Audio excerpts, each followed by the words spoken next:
I will always have an idea of what the next 2 or 3 games I'm going to play will be, but these ideas can be pretty loose. We all have those games that we want to play immediately, but then there are the ones that fall into that "I'll check that out at some other point" category. And today's game is somewhere in the middle. Banishers, Ghosts of New Eden. I'm always checking out what's in the library, and I stumbled across this game and looked into it and decided it was going on the list. I'll put it on the list. And I am so glad that I did. This might be one of the best random finds, hidden gems if you will, that I have found in a long time. So before we even get into this is a game that I enjoyed and can highly recommend, and as such I'm going to try and do this road to platinum with as little spoilers as possible, because I think it's worth playing just to see it for yourself. So, what is it all about then? We meet our characters, Antea and her lover and protege Red. They are known in the industry as Banishers, essentially the 17th century equivalent of Ghostbusters, who use various methods of magic for exorcising ghosts, spirits, spectres, whatever you want to call them, and they have received word from an old friend and colleague, Charles Davenport, requesting their help in dealing with some strange things going on in the Puritan settlement of New Eden. Taking a short walk to learn the controls, we'll get to the main inn and get a quick introduction into 3 of the main NPCs. These 3 will represent the smaller settlements of the area and will become more important as we continue on. Why is Charles not here? We're sorry for your loss. Governor Haskell informs us that Charles has died, but he told everyone before he died of our arrival and our help in breaking the supposed curse that remains in the area. No one knows how Charles died, so we go to visit his widow to get some answers, but she tells us that Charles just couldn't wait for us any longer and tried to lift the curse himself. I believe he tried to lift the curse. This is the start of our very first haunting case. Since we are Ghostbusters, our job is to send the lingering spirits onto the next realm, banishing them since they do not belong in our world. Antea in particular has no room for exceptions. All ghosts gotta go. This is because all ghosts feed off living energy, and by staying in this world they corrupt the people and the areas they haunt. And these haunting cases are a lot like detective mysteries, a little bit like LA Noire, where we search for things, we talk to people, and maybe accuse innocents of crimes. This is a big focus of the game, both in the storyline and the side quests, and we'll have to complete all 23 of them for a trophy. So with that, we will search Charles's house and belongings, and that will take us to the cemetery where he was killed and also buried. Using our magics, we can perform different rituals for different outcomes.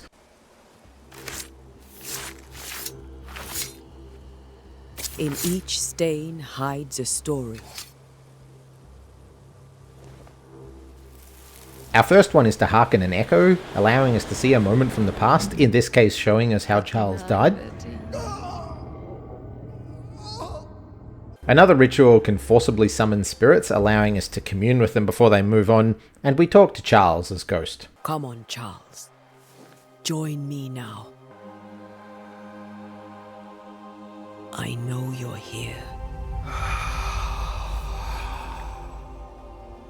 He tells us that yes, he could no longer wait for us, the curse was surrounding the area, and it has been created by an incredibly powerful and malevolent spirit known as a nightmare. And with this knowledge of what we are facing, Antea ascends Charles, allowing his spirit to move on. After a lot of these cases, Antea and Red often go back to the cabin and have a discussion about events, and this one leads to them discussing if they would bring one another back if either of them became ghosts. This is known as foreshadowing. Would you banish me? If it came to it. You'll not escape me so easy. You I would bring back from the dead. Red awakens in the night from a dream, finding Antea missing. Now we're playing as Red. We head to the meeting house only to find out that he had been tricked by the nightmare into coming here. But he resists the nightmare, leading to our first boss fight. We can get her down to 1 health bar, but she is far too strong for us entry-level players just yet.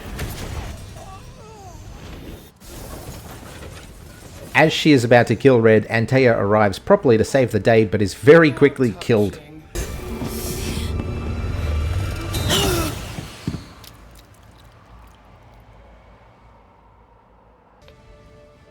The nightmare drops Red into the ocean as well, seemingly also killing him, and that ends our prologue. Red, of course, is not dead. He awakens in a cave by the ocean, having been saved by a young witch called Seeker. And after she leaves, we are now free to explore and begin the game proper. We're going to travel up the beach, doing a little bit of combat tutorial. We're going to grab some resources. They're going to be used for upgrades. You have unlimited pockets, so you can carry as many resources as you can, which is always great. What?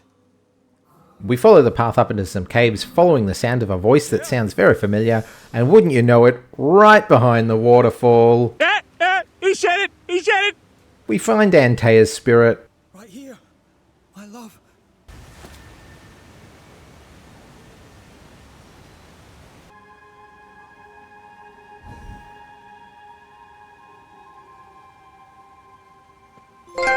First trophy, we're on the board. Follow me. Feeling weak from becoming a ghost, Antaea uses the last of the essence attached to Charles's Bible to feed.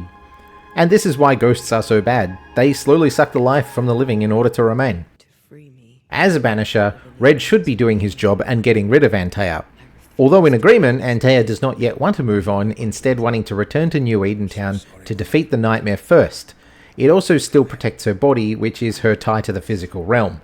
Without the proper ritual to sever the tie, she will still remain. Not before I've had my revenge. Not before I've seen the nightmare defeated. By you and me both. They also discuss the possibility of resurrecting Antaea, but the power needed would require a lot of life force energy. Life force which is quite literally forced from the body, killing the person. We're talking about human sacrifice. Murder. Just maybe. We could consider it. We have a mystery to solve. Witches to meet. People to find and questions to ask. For now, our goal is to find our way back to New Edentown and defeat the nightmare. Oh, the ghost crawling out of the wall, that's pretty cool. That's our first locked chest. We got to get all of these. Antaea is still weak and hungry, so we make a quick pit stop where we meet Jacob, a tracker and long pork taste tester. This is our first proper haunting case, called The Flesh is Weak. Jacob's trapping partner Ben has gone missing, and we will need to find him or what became of him. So we'll do some exploring. We can play as both characters now, Red or Antaea, each with a different set of powers and strengths against enemies. Red can't navigate through this quick mist, so we'll swap to Antaea, and eventually find out what happened between Jacob and Ben. Once hearing both sides, we confront them together. These conversations can vary depending on what your replies are, but it's up to the player to decide the final fate, as these final chats with all the players lead to the closure of the case. So we are given three options. We blame the living, or either ascend or banish the ghost. The choices made are tied to the different endings of the game, so for my first playthrough, I'm going to go with the dark side leaning option and choose to blame all the living people, regardless of their innocence. By going with the dark side option, this turns Red into an energy vampire of sorts, forcibly removing the living's life force and transferring it to Antaea. It looks like an unpleasant way to go as well.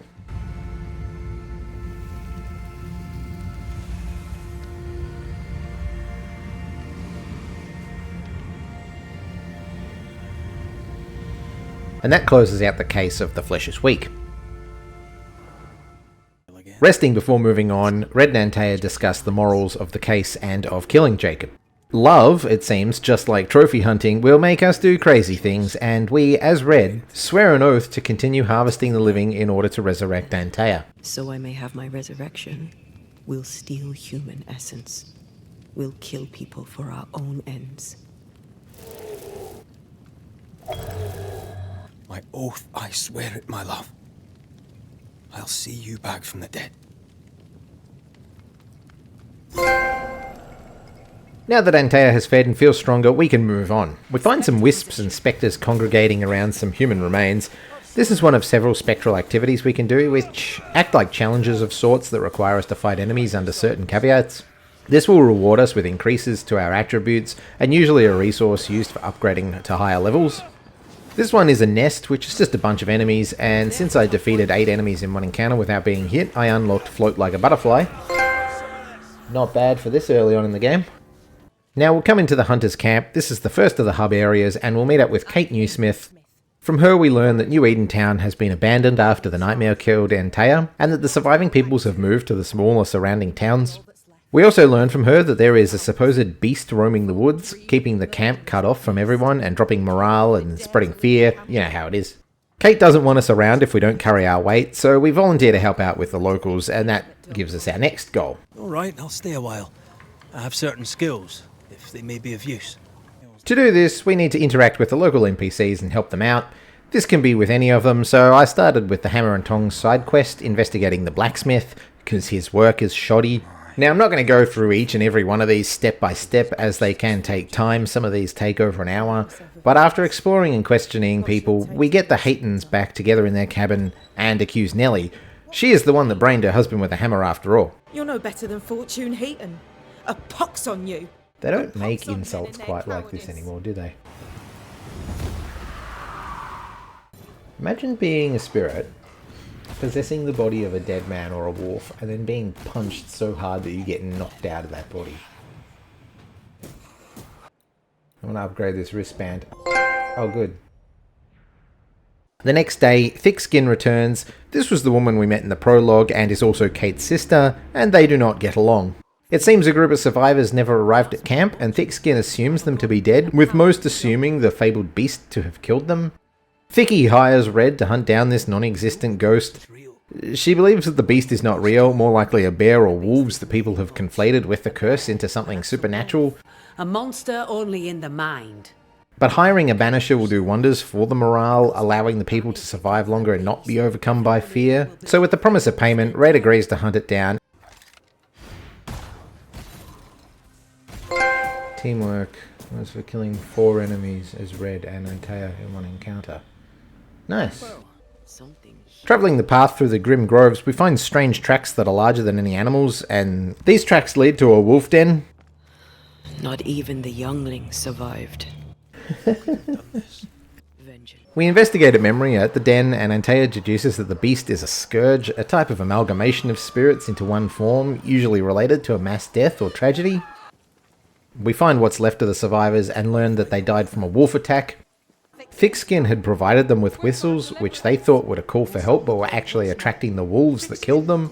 Upon realizing this, the settlers all died cursing Thickskin, and because of so much dying so quickly in such a manner, the tormented spirits have formed into a scourge, which is the beast in question we are hunting. Ghosts can apparently get killed from gunshots.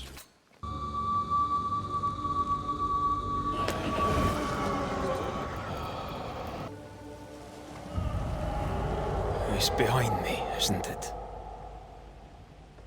Yes. Of course it is. Using a ritual to summon the beast, we get into a pretty regular fight against the large dog-type boss. 3 health bars, 3 different spots to attack, very easy. This fight can be done with either melee or a rifle. I wasn't very good at parrying yet, so I was using the rifle. And draining that final health bar gives us the trophy for beating the boss.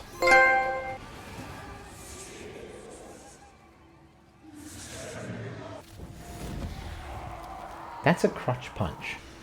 Red kills it by tearing out its heart from its crutch. With both Kate and Thickskin arriving after that battle, time has come to decide which of them gets the suck. That's not a great term to use. There's no ghost this time, just 2 air breathers, but that doesn't matter. We're going to stick with the dark side and sacrifice Thickskin.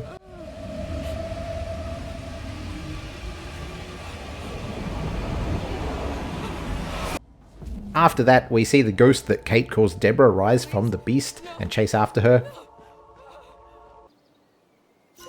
That was for choosing any option, deciding Thickskin's fate. Doesn't matter if it's the good or bad option. That concludes the storyline at the Hunter's Camp. We'll head on. Next up, we come out into the Maya Marshes, where Seeker told us to find her. And crossing through the mist, we'll find her being attacked by a large spirit which she calls Old Mosshead. He's a bloody nuisance, is what he is. She sends us on a little errand to go and light some torches to keep him at bay, and after we do that and return to her, she takes us through the swamps to meet with her master, Ceridian. Meeting with Ceridian, she gives us the advice that I kind of feel is unnecessarily obvious. You must free the people of New Eden from her grip. Yeah, obviously? Isn't that... That's what we do. We didn't have to come to a witch to learn that. Ceridian also gives us a tuning key which allows us to travel through these void breaches to get to other locations. And this is what the Void looks like. It's kind of like a limbo or the underworld. This is where all the banished spirits go. We're going to trek through these shortish realms, fight against the enemies that pop up. It will always end in a semi-boss fight against the Sorrow, which is a fountain of energy. First you got to weaken it by killing its roots and then get rid of it while it sends enemies after you. It's best to ignore the enemies and just focus on the roots. I found that the length and difficulty and repetitive nature of these to be some of the low points of the game, because all these Void breaches are pretty much the exact same thing. But once we come out of the Void, we'll have a crossroads to 2 new settlements in either direction. I chose to head north first towards Fort Jericho. On the way north, we come through these mines and I unlock Demolition Man. That's for breaking 300 things. Barrels and crates mostly. At the front of Fort Jericho, the guard won't let us in. He says if we can go and find Helen Priest, she'll probably let us in. She is second in charge at the fort and is likely to let us in, but she seems to be running late while out inspecting the mines. So we're going to go and find where her last known location is. Stuck. Now the skyhook isn't working. Great, so we've got to go the long way around. And we do find Priest in the mines being swarmed by enemies and jump in to save her. Following her back, she lets us into Fort Jericho and we go and talk to Captain Pennington, another of the prologue characters. The local mines in the area have been spewing forth constant ghosts, harassing Jericho and slowly destroying what hold they have. Pennington has resigned to this fate, believing that it's futile to fight against an unending tide, but Helen is not so dramatic and approaches us the next morning, asking us to enter the mines and find the reason why so many dead are rising and attacking, and this begins the mission A Flame in the Dark.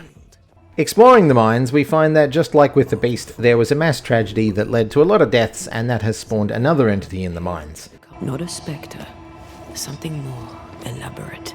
This new entity is strong enough to use other ghosts like puppets or dolls, and is responsible for sending them to attack Jericho, since it has a past history with Captain Pennington.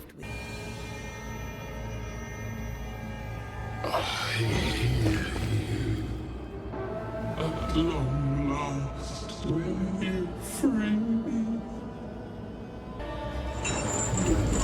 Crawl and climb and knock, and the captain will taste his own medicine. Lift the heavy chains from her, free me. If we do, will you talk with us? I really like how before each and every boss fight, Red and Antea always offer the peaceful option first.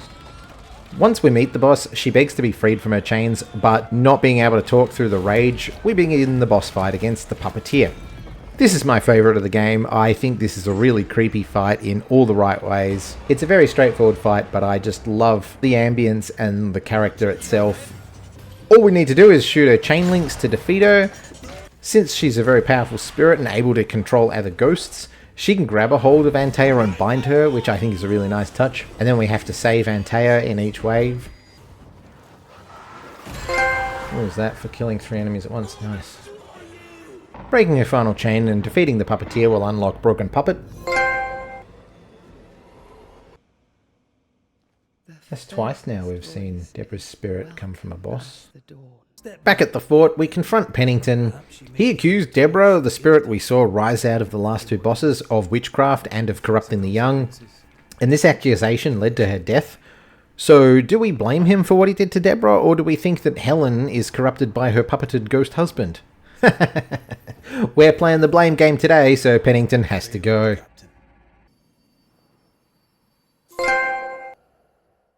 With another location done, we wake up the next day to a crow messenger. Antea thinks that this is Ceridian trying to communicate with us, so we head back to the marshes. But she's not at home, rather she's up in her grove, at her throne on the tree, and she's obviously dying. Whether or not her magic is weakening the area, All Soul, the spirit that was hassling Seeker earlier, arrives at this point, and we go right into another boss fight. And defeating him unlocks Old Mosshead. And that kind of seemed pointless because he was trying to kill Ceridian and Ceridian dies anyway, so okay, whatever. We leave Seeker to grieve alone and we head back to camp. Leave her be. Resting again, we have another discussion about how Red and Antea are both feeling, having taken several lives at this point. And this is an important part of the game, as we are given the choice to change our mind about resurrecting Antea or doubling down. So do we want to resurrect Antea or let her pass on into the next realm? Is the morality of sucking people's life force to feed a ghost bothering you, or would you do anything for love but you won't do that? We're going to continue with the Resurrection Oath, and for making the second oath we unlock Final Promise.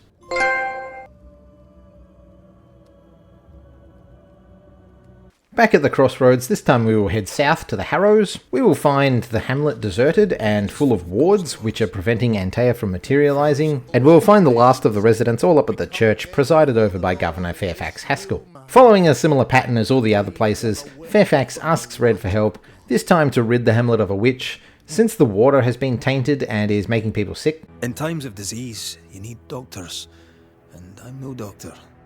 So asking around town, people all point out one resident, Caleb Watson, so we go to visit him. Trust the Puritan folk to turn on each other very quickly. For obvious reasons, everyone thinks he's nuts, mainly because he's the most twitchy fuck around, and when we search his house we find human bones in the yard. Bone, it's bone. Lovely.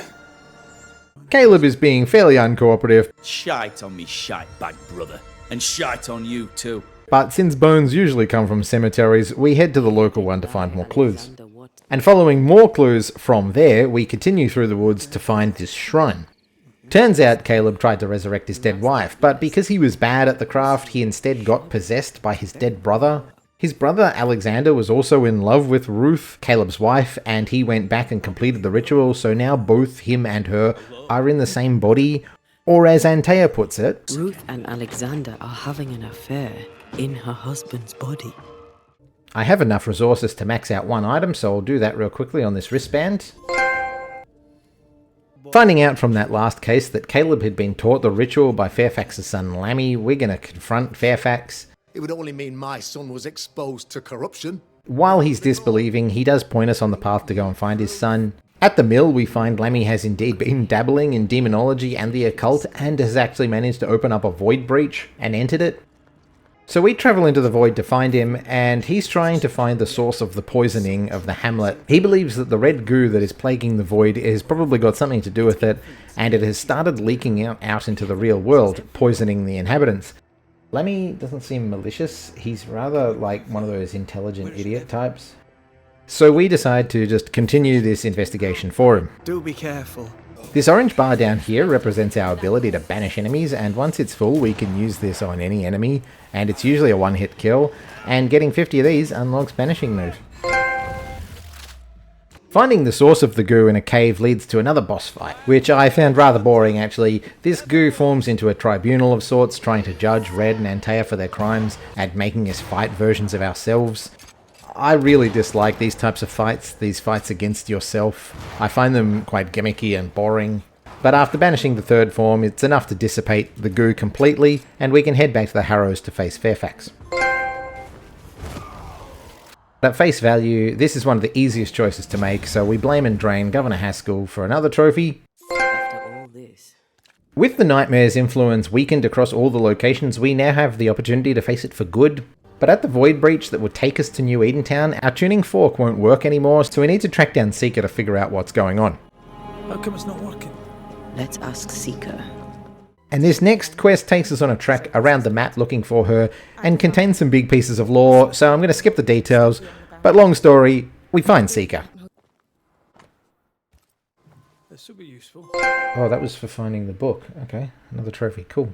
Even though she doesn't actually fix the tuning fork, which leads me to believe it wasn't really broken, we can now enter that void into New Edentown, but this also counts as our point of no return, and there's a few things left to do before that. So I've done 8 haunting cases, blaming all the bone bags along the way, but we need to get at least 13 in order to get Antea to be strong enough to be resurrected. I have no idea of why it is 13. I couldn't find any reasons behind it. Maybe I missed one of the lore books that explains it, but I just couldn't figure out why it had to be 13. So I'm going to do a quick blitz through another 5 cases. I'm not going to put any of them here, nothing related to any trophies pops in the next few hours. Just know that each and every person that we meet has either lied, cheated, stolen and or killed somebody, and that leads to some form of haunting. Basically, everyone is a bunch of shitheads in some capacity, just like real life. Okay, now I have 14. I did one extra just in case. I've also dropped it down to story mode since the enemies have scaled up to become really spongy at this point and it's just tedious. But now it's time to end this.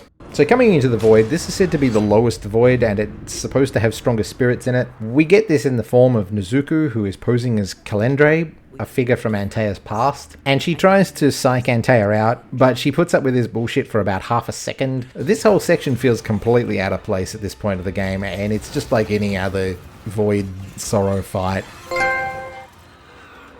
But we do come out into Edentown, running through, we're heading for the same meeting house we began in, we get some more large chunks of backstory, and then we get to fight the Nightmare a few times, eventually defeating it.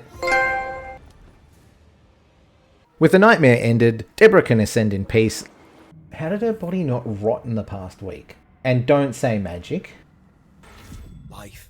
Now all that is left is to perform one final ritual and bring Antea back to life.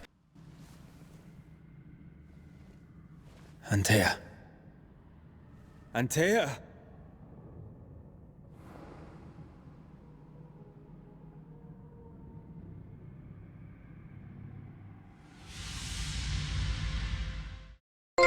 And that's the end of the game. Alright, first playthrough done, 40% complete, 21 out of 43 trophies. Now we can start a second playthrough. This time we're going to go for the good ending of ascending Antea, not resurrecting her, and we're going to be cleaning up all the remaining collectibles and combat trophies. Now, rather than starting from the very beginning of the game, however, I'm going to do a sneaky and I'm going to reload from a manual save I made all the way back before we made the second oath. Back then we had just defeated All Soul, Ceridian passed away, and we had only blamed 5 people at this point. Now what we need to do is complete the rest of the cases, banishing instead of blaming the people. This is the grindiest part of the game, because I had already had to do 13 of these on the previous run, and I'm going to have to do them all again on the second run. Dialogue can be skipped, but different choices will lead to different lines and scenarios, so it can be worth playing them through fully if you are so inclined, but it can get very tedious repeating the same things again. This time, while making our second oath, Red and Antea agree that it is unnatural to want to resurrect her, especially since it requires killing people in the process. It may not be too late to change our minds, but you must promise me, Red, whatever we decide, we stick to it. We cannot change our minds again. So instead of sticking to the same oath as we made at the very beginning, we're going to change our oath to Ascend. This is why this is an important place to reload our second playthrough. The thought that you could bring me back without losing yourself in the bringing was a charming fiction. If you do pick an oath but do the opposite of what we should be doing, you can get another ending altogether. All the endings add up to a larger story, and it is worth checking out. So after choosing the Ascension Oath, we now need to do a few things in a certain order to maximize efficiency. I say this in hindsight, as I did a lot of unnecessary backtracking. Firstly, I'm going to continue on with the storyline until I get back up to the point of no return. We can't unlock certain things until we get all the powers, so we have to do all that again. We don't need to do 100% of the map. I got to about 86 or 87% of the map completed. There are only 2 cases at this point that need to be completed for the storyline. First up is the mission involving Caleb again. Instead of blaming him, we'll end up banishing his brother Alexander. I never used Ascend, I always used Banish, but I think it leads to the same thing. I think the only difference is that banishing looks more forced. Our second storyline case, we'll need to find Lammy again in the Void, defeat the Infamy, cleanse the poison, return to Fairfax, and this time spare him. This leads to Red accusing Lammy of being the witch, discrediting both him and his father. Completing all the cases for cases closed is the biggest part of the cleanup, and along these paths we will find a majority of collectibles and upgrades, so we're going to do 2 birds, 1 stone and all that. Like with every game these days, it comes with a parry mechanic, which isn't too bad. I wasn't very good at it, but this group of weak enemies here was a good spot to practice. Defeating 3 with a post parry unlocks counterattack. They actually have to die from this, not just be parried. The next task we want to do for efficiency is to revisit Hugh Batchelor after completing the Saints and Sinners case. This is the only side activity that is needed for a trophy, and it involves us needing to collect 15 Bibles for Hugh. I did not realise it until I started this mission that all the Bibles I had found until now didn't count. We got to start the mission first before collecting them all, but I had also forgotten where half of them were by now as well. And the final thing I hadn't done yet is to find Fear God's hut to get our final ritual. This will allow us to open all the cursed chests. All of them require 3 wooden figures to unlock, and these are always in close proximity to their respective chests. And these chests always have an equipment inside, and we need all the equipments for Catch 'em All. With everything I thought I needed unlocked, I went right back to the first camp and worked my way up from there, getting the things I couldn't access before. While the combat system isn't bad, I have previously mentioned how spongy the enemies have become. Enemies will spawn from random points and locations, not always the exact same spot as before if you're revisiting a place, and you can't run past them or ignore them, you must fight them before moving on. So for all these reasons, I just went back to story mode again to maximise my time. Around the map there are these wisps in round cages or whatever. Shooting 50 of these will unlock the Good Hunter.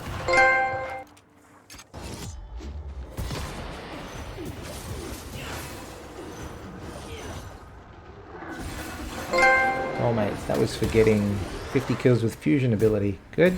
The Dirty Money side activity requires me to find a hidden stash of payroll money. Once I picked it up, it pushed me over the 10,000k limit for pieces of 8 to unlock round figure.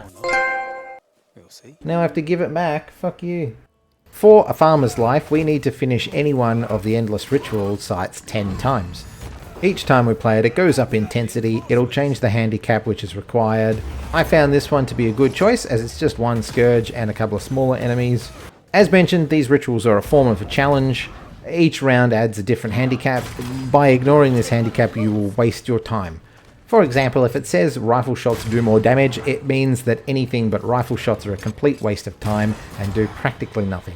And since we're dealing with waves of multiple enemies in these rituals, it can be a good spot to farm any remaining kills you need, which I did for until a cure is found by freezing 5 enemies in a single encounter. And after about 15 to 20 minutes, I got all 10 levels done for a farmer's life. Right next to this one is a Void Breach, and I was lucky as this one gave me extra rifle damage, which made it easy to get 5 headshot kills for right on target. Think you could... Edith Keen. Why does that one have a name? It sounds familiar. Oh, you know how we've been banishing all the ghosts from the hauntings in this run? Well, their spirits are most likely to end up here in the void, which means we get to kill them a second time. Stupidly, I was being very inefficient with doing tasks, and I'd been skipping void breaches and elites, not realizing that I needed them for items and upgrades. I probably could have saved myself a good hour or 2 of backtracking if I had done this properly. But with only one case left to go, I finally got enough resources to craft the final upgrade to have all 8 slots equipped with max items to get Bring It On. On to our last case at Bly Manor. Stopping in at the Bly Domain shelter, we unlock Gimme Shelter. That's all the campfire's done. We light a fire on the wooden floor when there's a fucking fireplace right there. What are you doing? By what name? Into Bly Manor, we find out that this is not a normal ghost that we have come across, but a demon pretending to be a ghost. It's not Abigail. It's a... well, some would call it a demon. A bloody pest is what it is. She runs away when we try and banish her, but she only goes upstairs, so she's not exactly the sharpest demon in the dungeon.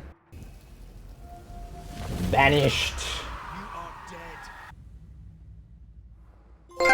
Ah, that's a slog. I'm so glad that's over. Before we leave the manor, we need to find the secret room hidden behind this wardrobe.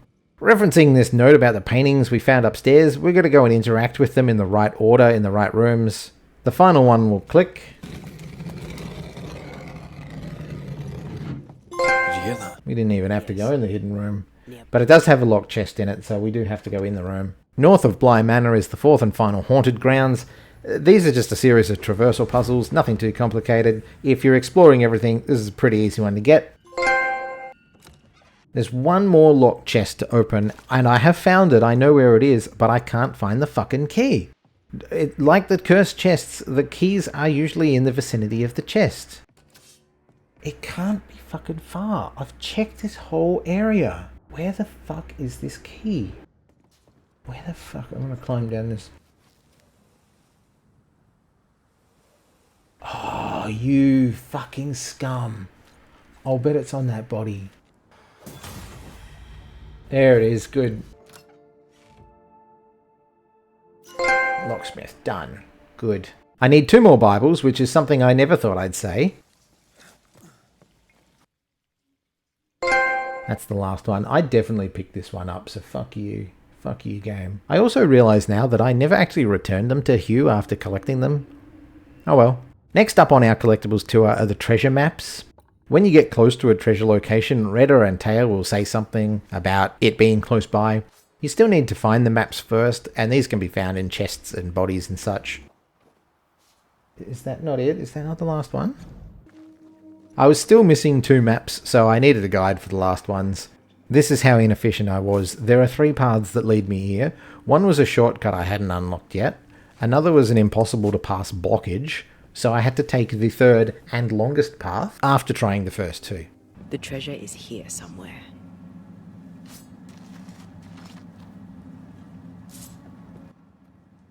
Is there still another one? This is so bullshit.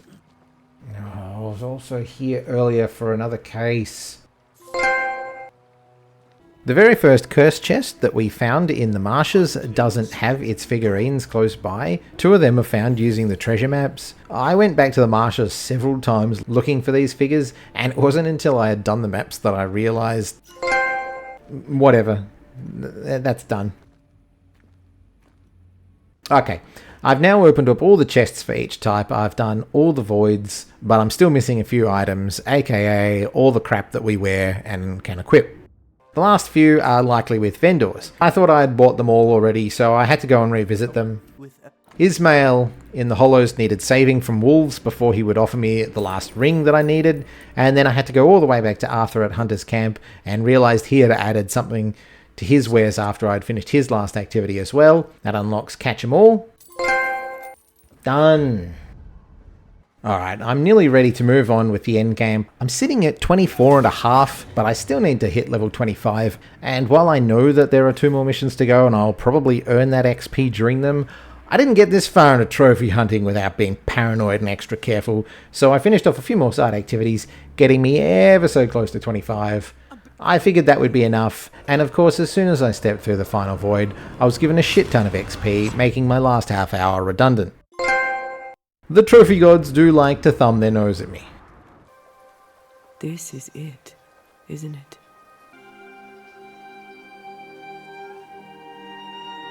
This is it.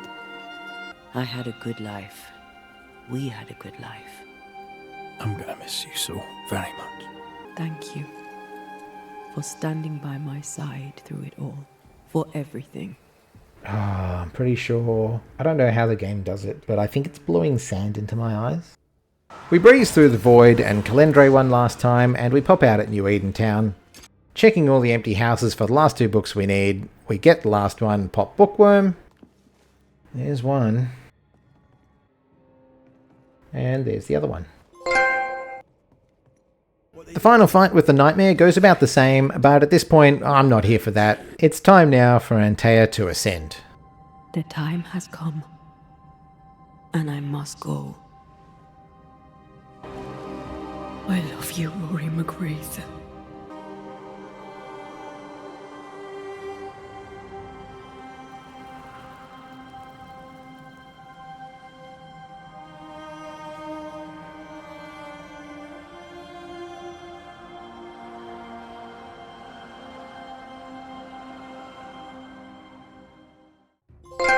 Good.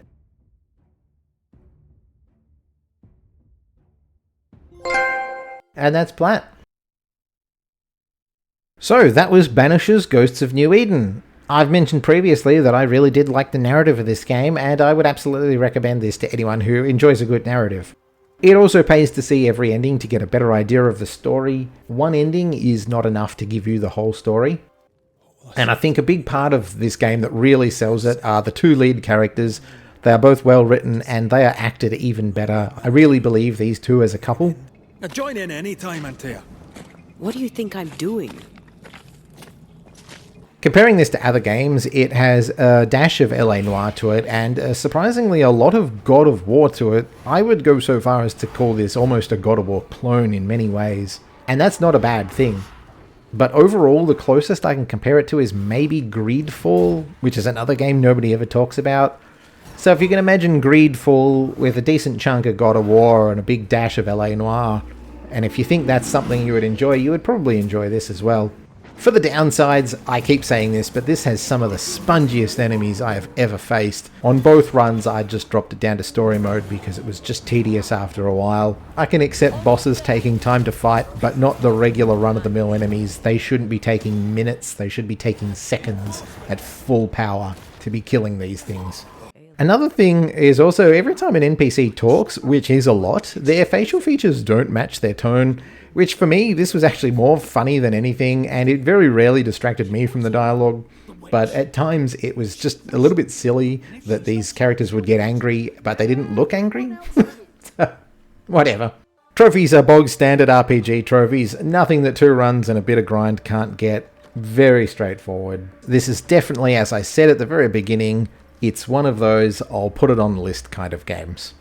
Alright, I'm going to wrap that up here. If you've made it this far, thanks for watching, and as always, don't forget to check behind the waterfall.